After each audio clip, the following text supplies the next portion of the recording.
Nikolai Krasnogorsky está tentando treinar as mentes subconscientes dos órfãos para reagir a seu comando. Assim como o seu mentor Ivan Pavlov fez com os cães. Ao invés do sino que Pavlov usou para os seus cães, Krasnogorsky aplica pressão nos pulsos dos meninos para sinalizar que a comida está chegando. A máquina imediatamente alimenta a criança com um biscoito. Ele registra os níveis de salivação da criança.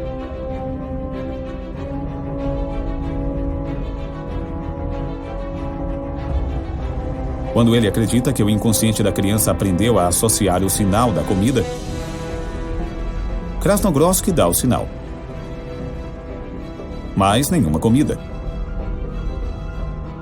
Assim como os cães de Pavlov, o menino saliva e engole, não por causa da comida, mas por causa do sinal de Krasnogorsky. Krasnogorsky provou que uma mente humana pode ser treinada tão facilmente quanto os cães para reagir a um sinal com um reflexo impensado.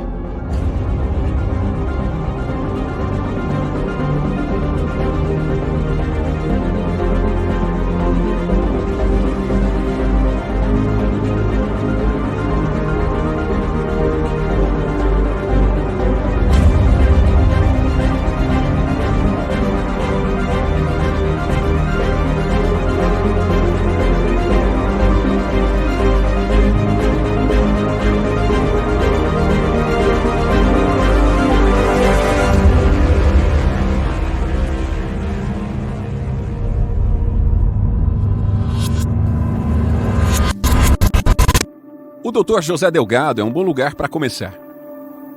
Seu nome aparece uma dúzia de vezes na diretoria bioeletrônica de Salcel. O público geral é mais familiar com os experimentos de Delgado do que qualquer outro com o qual tenha sido conectado pelos objetivos secretos do MK Ultra da CIA. Aqui nós vemos o comportamento normal, altamente agressivo de um touro saudável em uma pequena arena. Para os cientistas que estavam tentando decodificar o sistema nervoso central, estimulação elétrica do cérebro se tornou uma extensão natural dos experimentos originais com eletricidade que Galvani, Voltaire e outros usaram para desencadear contrações musculares em sapos no final do século XVIII. Quando o Dr. Delgado entrou na arena, ele não precisou mais da costumeira capa vermelha. Apenas um controle remoto.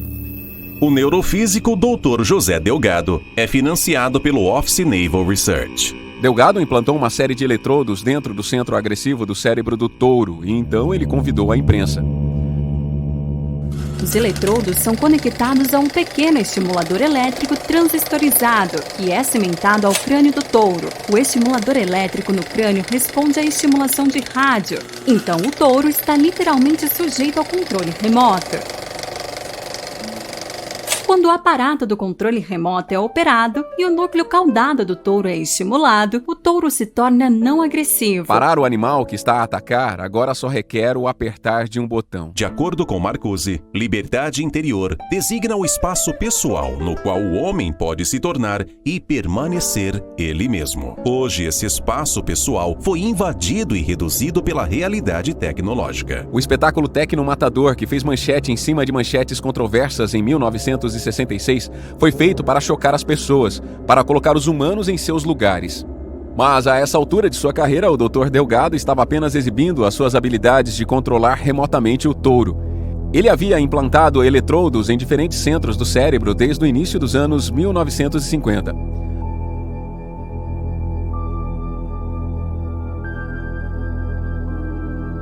Ao demonstrar que ele podia ligar e desligar um touro como um brinquedo, que os observadores poderiam ser perdoados por confundirem com um voodoo high-tech, Delgado aparentemente se imaginava como o último matador. Documentos recém-liberados pela CIA se referiam à viabilidade de controlar remotamente os animais. E as investigações especiais serão conduzidas para a aplicação de elementos selecionados dessas técnicas para o homem. Mas o bom doutor era apenas um de uma rede de neurofisiologistas e psiquiatras executando programas paralelos de pesquisa pelos Estados Unidos e pelo mundo. O cibernético Warren McCulloch também estava entre os primeiros pioneiros de estimulação profunda com eletrodos, nos anos 1930, no laboratório de fisiologia da Yale. estabelecendo a profunda conexão entre o tálamo enterrado dentro do cérebro e o córtex sensorial exterior que o Wilder Penfield explorou inicialmente. O controle principal para o corpo todo reside no cérebro, e a nova metodologia de eletrodos implantados concedeu acesso direto aos centros que regula a maior parte das atividades do corpo. Mas até o final da marca do meio século, as coisas se aperfeiçoaram em ciência operável, e McGill mais uma vez provaria ser inovador em decodificar o cérebro interno.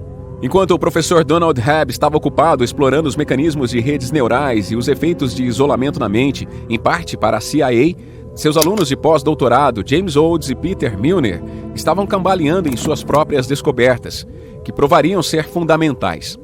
Apesar de ter sido acidental de início, Olds e Milner descobriram o tal centro de prazer do cérebro através de uma extensa técnica que Wilder Penfield desenvolveu primeiro. Uma nova janela no cérebro foi aberta em 1953, quando um rato furtivamente evidenciou um efeito neural recompensador, ao retornar para o lugar que ele estava quando um estímulo elétrico foi aplicado no cérebro através de eletrodos implantados cronicamente.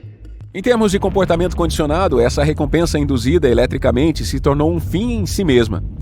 Em 1954, Olds criou um mapa de recompensa apresentando localizações no cérebro onde estímulos elétricos levaram mamíferos a voltar para mais. O mapa de recompensa é válido para ratos, gatos, macacos e humanos. Em 1961, James Olds atendia às conferências irmãs de Macy sobre o sistema nervoso central durante o final dos anos 1950, junto de Frank Fremont Smith, Howard Liddell e outros acólitos cibernéticos. Fizeram história depois que ele implantou o eletrodo no centro de prazer do cérebro dos ratos de laboratório e condicionou-os a desencadear seu próprio estímulo elétrico de alto prazer. Esse é um equipamento que treina o animal a ligar o estímulo sozinho. Aqui, você observa o animal vagando em direção ao pedal. Quando ele o toca de primeira, ele não recebe estímulo. Ainda não está conectado. Ao pressionar um simples nivelador. Então, uma vez que ele tocar no pedal, ele liga a estimulação. Você pode ver as luzes acenderem. Dentro desse ciclo de estímulos cibernéticos de eletricidade e recompensa, os ratos experimentais de Olds e Milner rapidamente sucumbiram a auto-estimular seu próprio cérebro repetidamente milhares de vezes, renunciando aos seus próprios impulsos naturais por fome, sexo e até voluntariamente resistindo um pouco de dor. Eu irei eletrificar a grade. O animal deve tocar uma área que dá um choque muito doloroso nos pés para poder chegar ao pedal e estimular o cérebro. Ratos implantados com esses eletrodos continuam a empurrar o nivelador repetidas vezes, até mesmo ao ponto de morte, apenas para receber a recompensa do estímulo elétrico. Claramente, esses pesquisadores revelaram algo com implicações abrangentes. Isso mostra um rato disposto a pagar um preço muito alto para chegar ao pedal.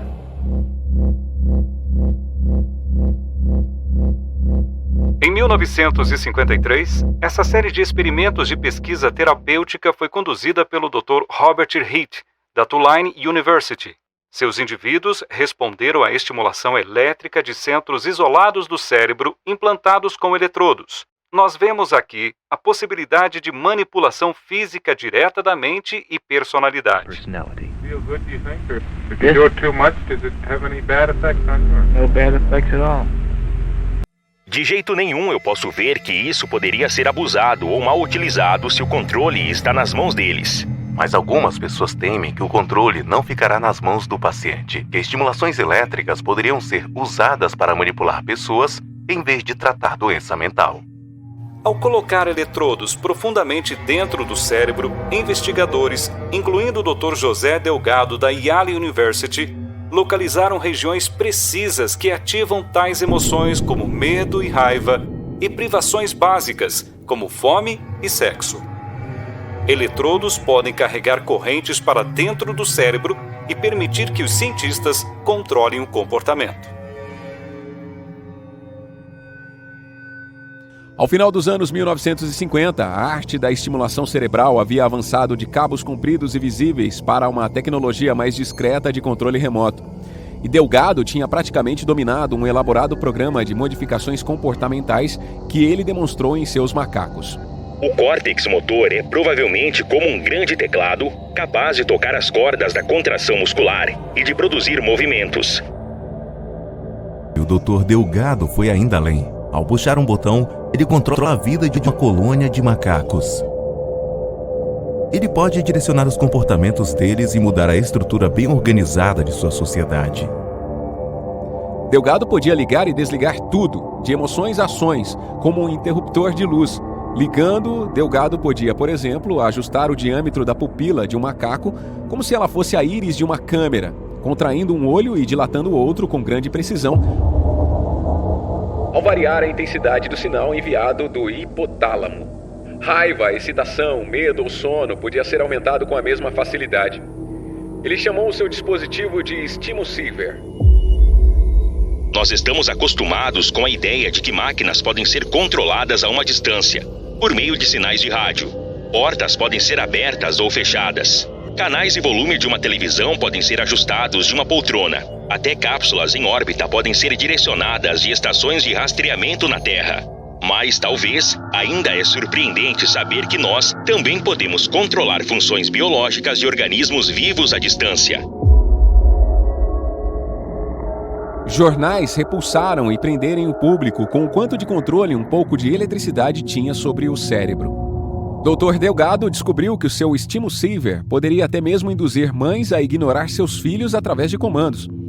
Os sinais do eletrodo eram tão atraentes e tão precisos de fato que o Dr. Delgado foi capaz de provocar com segurança um único macaco a conduzir uma série complexa de 12 ações que levaram ao ataque de um macaco rival.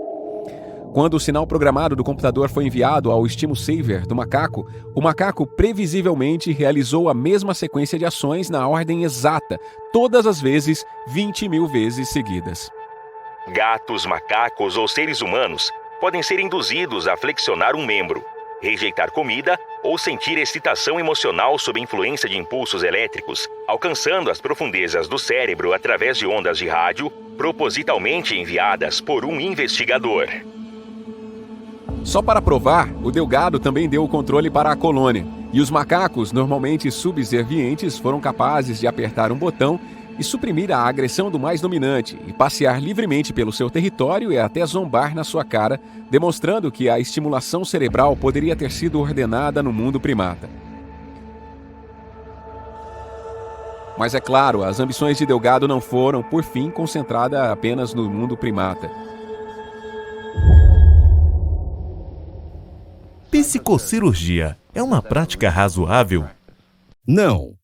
Nem mesmo para a mais grave das doenças? Não. Nem mesmo depois que todo o resto foi tentado? Eu tenho a sensação de que você quer dizer como uma terapia razoável. Mas não é uma terapia. Essa é a primeira coisa que precisa ser dita. É que é um procedimento experimental. Agora, se você reconhecer que é experimental, então nós teríamos que fazer todas as suas perguntas novamente. Dizer, é um experimento razoável? Eu diria que não foi realizado razoavelmente até agora e não vejo nenhum sinal de que irá. Razoável. Eu estou usando o termo razoável para significar ético, legal e às claras. Isso explicaria, antes de tudo, que o sujeito do experimento seja avisado de que ele está sendo experimentado. E isso não é feito. Assim como os primatas e outros animais, os doutores Delgado e Mark Irwin podiam sequestrar funções corporais e invocar alguns comportamentos precisos em seus pacientes humanos, que, ao contrário de seus homólogos no reino animal, podiam verbalmente descrever o que eles estavam sentindo e experimentando. Havia uma leve euforia. Os pacientes definitivamente foram alterados. Relaxados, se divertindo, sorrindo com frequência, alguns rindo alto. Eles queriam mais. Uma paciente do sexo feminino relatou uma agradável sensação de formigamento no lado esquerdo do seu corpo, do meu rosto até embaixo das minhas pernas. Ela começou a rir alto, expressando abertamente seu carinho pelo terapeuta, que era novidade para ela. Beijou suas mãos e falou sobre sua imensa gratidão pelo que estava sendo feito por ela. A repetição tornava o paciente mais paquerador, até que ela expressou abertamente seu desejo de se casar com o terapeuta. Resposta a ESB semelhante foi gerada em um menino de 11 anos, que também revelou carinho pelo terapeuta, causando a criança a declarar que ele desejava ser uma menina em vez de um menino. De cerca de outros 200 pontos, o ESB produziu reações desprazerosas, incluindo ansiedade, tristeza, depressão, medo e exploração emocional.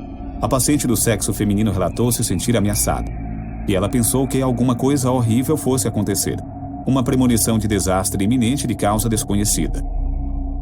Alguns pacientes disseram que eles apenas sentiram como se suas mentes estivessem em branco, ou como se eles tivessem bebido muita cerveja. Ainda outros foram tomados por raiva incontrolável. Dr. Frank Irwin mais tarde descreveria como: a pessoa podia sentar com a mão no botão e controlar o nível de ansiedade do paciente. Em um dos nossos pacientes, a estimulação através de eletrodos implantados provocou uma flexão da mão direita. Quando o paciente era alertado sobre a estimulação por vir, era solicitado a tentar manter os dedos estendidos. Ele não podia prevenir o movimento evocado e disse: "Eu acho, doutor, que a sua eletricidade é mais forte do que a minha vontade." Curiosamente, muitos pacientes humanos, embora cientes de seus tratamentos, estavam inclinados a tentar racionalizar suas ações quando desencadeadas por estimulação, como se fosse o comportamento natural. Estimulação elétrica em um dos nossos pacientes produziu rotação da cabeça e com uma sequência bem orientada, como se o paciente estivesse procurando por alguma coisa. Essa estimulação foi repetida 6 vezes durante 2 dias. O paciente considerou as atividades evocadas como espontâneas e sempre ofereceu uma explicação razoável para isso. Quando perguntado o que está fazendo, as respostas foram: "Eu estou procurando pelos meus chinelos. Eu escutei um barulho. Estou inquieto e eu estava olhando embaixo da cama."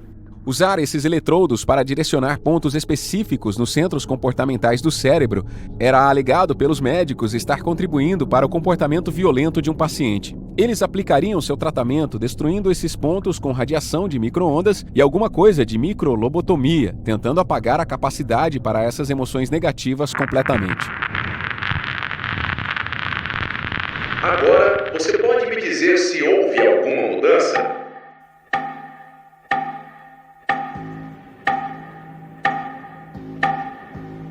Agora, você pode me dizer se houve alguma mudança?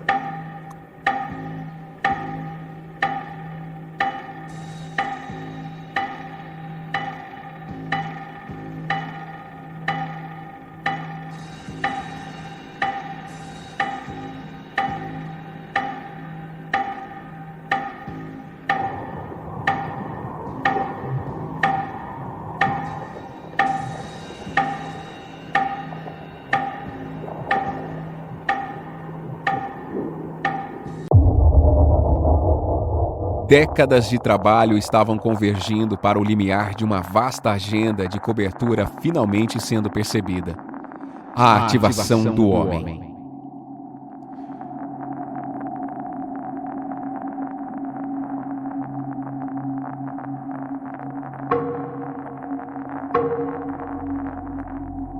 Pela primeira vez, o homem agora tem as ferramentas para explorar o cérebro vivo. Pequenos fios, eletrodos, podem ser colocados dentro do cérebro e conectados às máquinas de gravação, como nesse experimento no Instituto de Pesquisa Cerebral da UCLA. Os chimpanzés foram treinados para jogar um jogo da velha elétrico. Eles estão competindo um contra o outro. Apenas o vencedor recebe uma recompensa. Esse novo núcleo de conhecimento substituiu a clássica compreensão do cérebro. Ele agora seria tratado como um biocomputador, para ser escaneado, rastreado, decodificado e reprogramado. Em 1960, a palavra cibernética foi usada pelos soviéticos para designar essa nova tendência. Essa nova ciência é considerada por alguns como a chave para a compreensão do cérebro humano no produto de sua atividade psíquica e personalidade, para o desenvolvimento de meios para controlá-lo em maneiras para se moldar o caráter do novo homem comunista. Norbert Wiener primeiro tentou enfrentar o que se tornaria seu maior desafio em 1930, quando Gray Walter pediu-lhe ajuda para interpretar o que foi considerado, naquele momento, leituras aleatórias de EEG, que médicos e engenheiros do mundo ainda tinham que fazer aquilo ter sentido. Mais tarde, percebendo a semelhança entre a leitura oscilante de comportamento de um cérebro e a de uma antena de radar, ambas constantemente procurando por novas entradas de dados, Wiener começou a especular a análise harmônica complicada dessas formas de ondas EEG. A análise harmônica se responsabilizava pela transmissão de informação de um modo totalmente novo que, eventualmente, conectava com o núcleo de princípio cibernético de feedback. Nós devemos nos livrar de qualquer noção imediata de que o controle é algo imposto ao sistema de fora, pois foi incorporado nele. É chamado de feedback. Se alguém pudesse modificar a maneira como o cérebro processa sinais, essa pessoa poderia programar no cérebro a entidade de comportamento, assim como o equipamento e as salas de controles de mísseis, e assim como os animais experimentais que foram condicionados a executar comportamentos previsíveis em laboratório. Em 1955, Norbert Wiener, que há muito havia jurado não trabalhar em armas de guerra, apesar de sua contínua colaboração com os técnicos militares e empreiteiras de defesa que fizeram essas armas, tinha supervisionado a conclusão de um novo dispositivo poderoso que ele criou, junto com o engenheiro elétrico do General Massachusetts John Barlow e Walter Rosenbluth, um engenheiro austríaco que conduzia o laboratório de comunicação de biofísica do MIT. Mary Brazier também trabalharia nesse grande projeto, que se tornaria um dos menos conhecidos da Guerra Fria, porém a arma secreta mais poderosa. Eles o chamavam de autocorreleitor. O aparato fez um enorme barulho, 2 dúzias de relés num repetido rápido. A unidade central de processamento que relacionava uma forma de onda com a outra, vibrando incessantemente entre si. O tilintar se manteve por 20 minutos para cada correlação, até a máquina cuspir seu correlograma completo e chegou a uma batida forte e autossatisfeita. Norbert Wiener amava o barulho. Ele foi cativado. Ele estava absolutamente fixado na impressão enquanto ela saía. O objetivo de Wiener para o projeto era nada menos do que encontrar a pedra Rosetta para o roteiro das ondas cerebrais. Uma máquina que analisa ondas cerebrais no modo analógico, como os autores Conway e Siegelman escreveram. O correleitor era o bebê do Wiener, primeiro computador analógico a aplicar seus métodos estatísticos automaticamente para a análise da função cerebral. Wiener considerava a máquina ser o trabalho mais significativo de todas as coisas que ele já havia realizado. Levou 25 anos para Norbert Wiener quebrar o código dos EEGs. Era a culminação da pesquisa cibernética que ele e Arturo Rosenbluth começaram em autônomos e feedbacks, mais de uma década antes, levando à primeira reunião cibernética da MASSE sobre inibição cerebral em 1942. Em termos cibernéticos, o EEG representou a primeira linguagem conhecida que não era simbólica, mas sim comunicada diretamente e poderosamente em sua expressão. O autocorreleitor agora também tornou possível interpretar as ondas cerebrais de maneira inteligente e automática, pelo computador, e para esse computador enviar uma resposta recíproca de volta através de EEG para excitar ou inibir a atividade cerebral.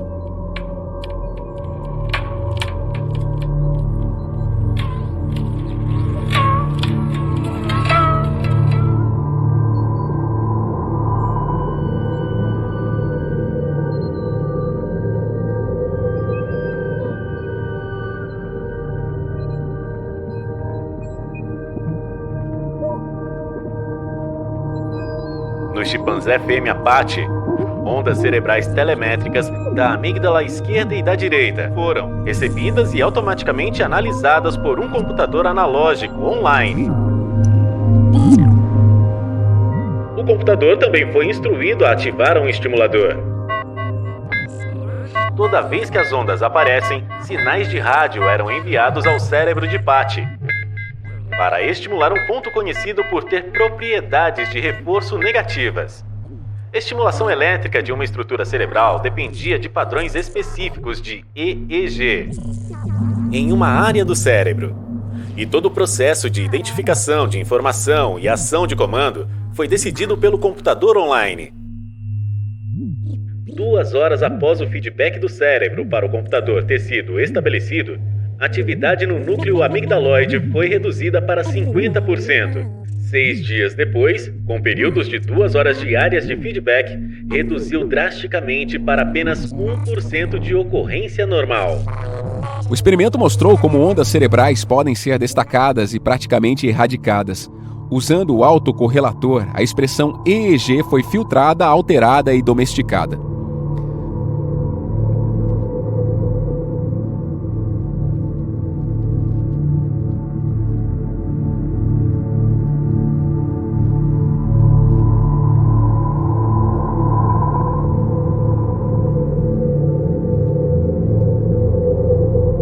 projeto avançou.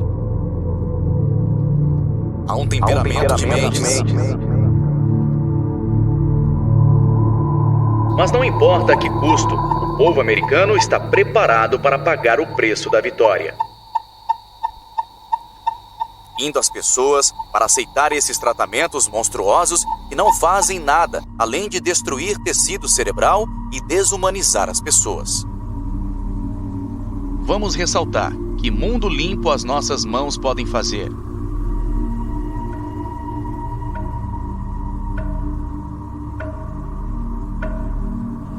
And if so, does anyone have the right to do that? Nós estamos avançando rapidamente no padrão de reconhecimento de correlatos elétricos de comportamento. A adestração do touro, altamente publicada do Dr. Delgado, foi apenas o ato de abertura antes do verdadeiro show começar.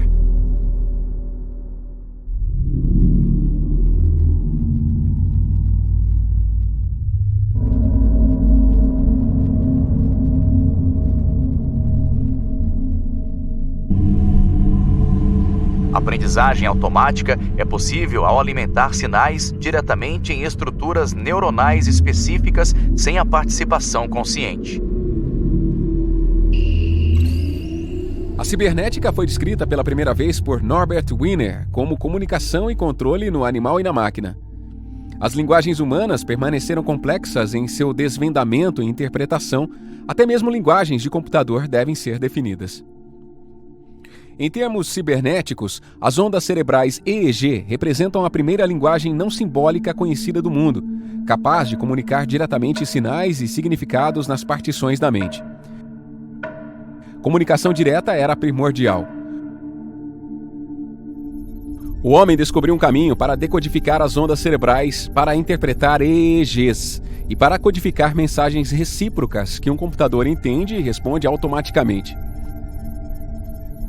Isso era controle mental tecnologicamente sofisticado em ação. A maioria das pessoas simplesmente não podem entender tal coisa, não podem pensar, imaginar ou acreditar. Um apelo emocional é surdo ao zumbido da sociedade e cada pessoa aprende a viver de acordo com seus ritmos. Saul Sells trabalhou no subprojeto 119 do MK-Ultra, proposto e colocado em ação em 1959. Procurou ativar o organismo humano por meios eletrônicos remotos, usando sensores bioelétricos. Uma ligação com 24 canais de dados de ondas cerebrais, gravação e dispositivos de processamento de dados, algo que o Sells chama de um autocorrelator. A própria máquina que as equipes do MIT e do MGH desenvolveram para analisar e interpretar os EEGs. Versões subsequentes do aparelho certamente poderiam abordar em tempo real e com mais infinitos canais de dados. Na década de 1960, o Dr. Delgado demonstrou que seus dispositivos podiam automaticamente monitorar, corrigir e recondicionar as próprias capacidades mentais de seus indivíduos experimentais. E essa é uma ideia improvável de ser esquecida.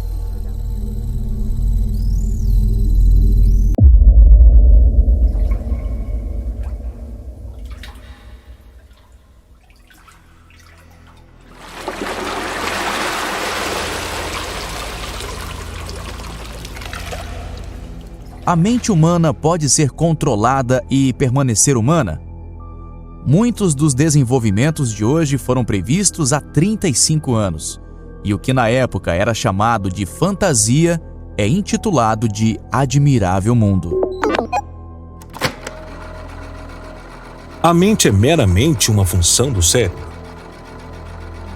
Ou é separado, mais um elemento estreitamente relacionado? Nos últimos 50 anos, viemos a reconhecer que no cérebro existe um incrível computador automático sensorial e motorizado que utiliza os reflexos condicionais e que existe um mecanismo cerebral mais elevado, que está intimamente relacionado com o que o homem há muito tempo se refere como consciência ou a mente ou espírito. Mas a mente, eu suponho, dá direção somente através do mecanismo cerebral da mente. É tudo muito parecido como programar um computador pessoal. O programa vem de um computador elétrico de fora. O mesmo se aplica para cada computador biológico. O propósito vem até ele de fora do seu próprio mecanismo. Isso sugere que a mente tem energia. Dito isso, devo parar por aqui.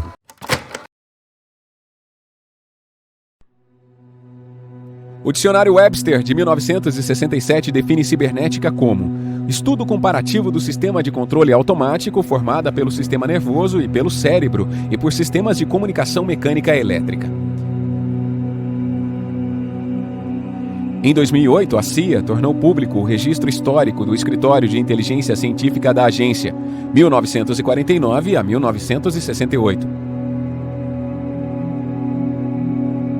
Nele há poucas menções sobre cibernética, incluindo um programa de pesquisa secreto e um grupo de trabalho biocibernético, responsabilidade pela qual recaiu sobre o Subcomitê Médico da CIA. Referência também foram feitas aos programas cibernéticos soviéticos, East-West Technology Exchange e alguma coisa chamada de cibernética do mundo. Apesar desse documento não ter sido publicado até 2008, todas as páginas descrevendo os programas cibernéticos da CIA ainda estão censurados até hoje. O Dr. José Delgado escreveu que conquistar a mente humana é o objetivo nacional, em paridade com conquistar a pobreza ou pousar um homem na Lua. O objetivo principal é estabelecer uma fundação científica para a criação de uma sociedade do futuro psicocivilizada. Mas quantas pessoas sabiam que o novo curso futuro da humanidade em direção a uma sociedade psicocivilizada poderia ser rastreado até um programa global altamente organizado para destrancar a caixa preta da mente do homem? Estabelecida durante a Segunda Guerra Mundial, financiada por fundações de elite, agências governamentais de saúde e inteligência e ramos de pesquisa militar. Executado através das melhores universidades, hospitais,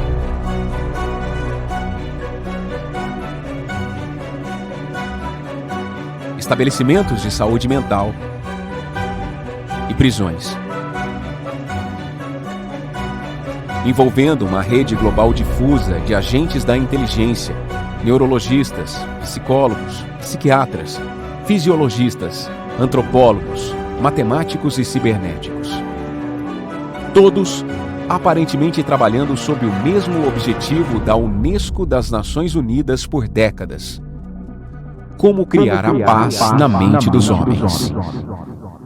The governments of the states parties to this Constitution, on behalf of their peoples, declare that since wars begin in the minds of men, it is in the minds of men that the defenses of peace must be constructed. Se em 1946 foi decidido que a paz precisa ser conquistada na mente do homem, os experimentos que se seguiram nas décadas posteriores visavam este fim. A empresa Neuralink de Elon Musk já não se mostra tão visionária diante do que já foi feito nas décadas de 50 e 60. Mas o desdobramento que vemos hoje é que, para controlar as mentes humanas através de sinais eletromagnéticos de comunicação, um dispositivo rudimentar como os que foram usados em macacos e touros é inviável. Até mesmo os chips neurais de Elon Musk demonstram ser apenas fumaça e espelhos. Na era da nanotecnologia, dispositivos muito menores podem ser implantados nas mentes dos homens, sem que eles tenham o conhecimento disso. Estes nanodispositivos podem formar dentro do organismo biológico do ser humano a placa necessária para a recepção dos sinais controladores.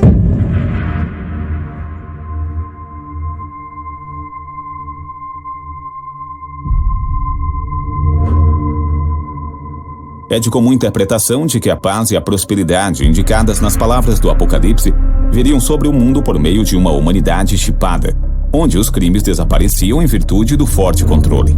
Mas o ser humano é emocionalmente incontrolável e intempestivo.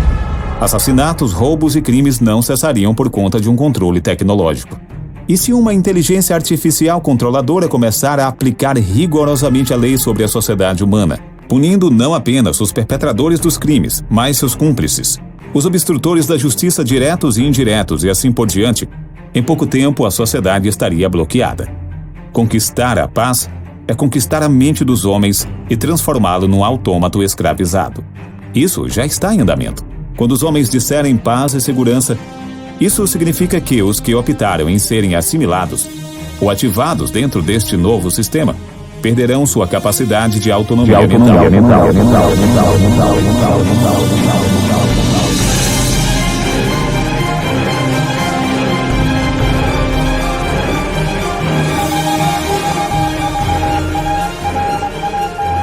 Os que se recusarem irão preferir a morte do que ser ativados dentro do sistema da besta. Assim, Jesus cessa sua intercessão pela humanidade, não como um ato originado na sua própria vontade, mas devido às escolhas de todos os seres humanos no planeta. Já não haverá mais ninguém por quem interceder. Estamos muito perto do tempo em que Jesus dirá: Está feito. A humanidade está sendo alterada, exatamente de modo como os tecnocratas previram. A fusão da infotecnologia com a biotecnologia disseminou o transhumanismo em todas as nações. A mente do homem foi hackeada. Essa mistura de carne e ferro já havia sido prevista nas visões de Daniel.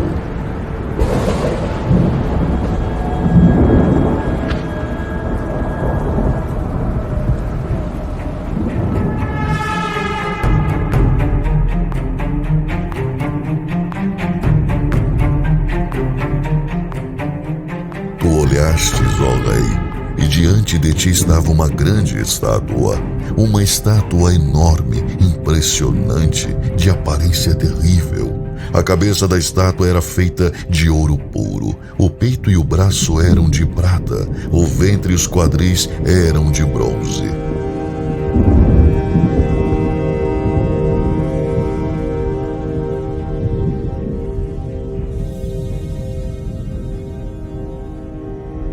As pernas eram de ferro, e os pés eram em parte de ferro e em parte de barro.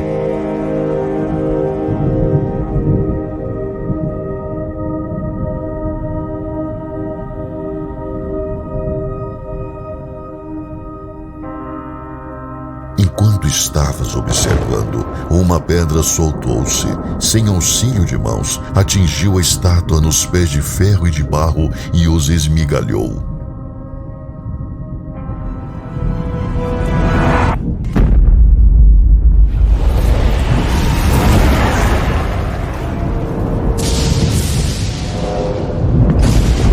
Então o ferro, o barro, o bronze, a prata e o ouro foram despedaçados, viraram pó.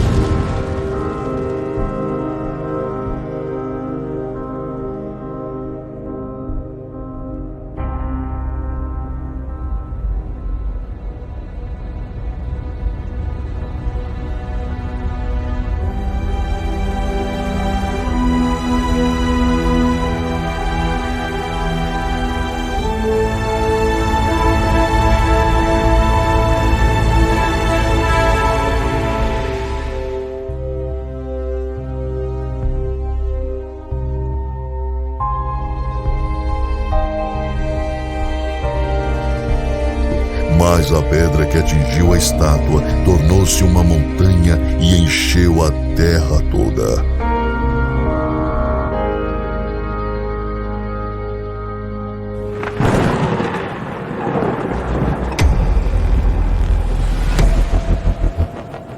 Os vídeos do canal restrito não podem ser retirados da plataforma e postados em outras mídias.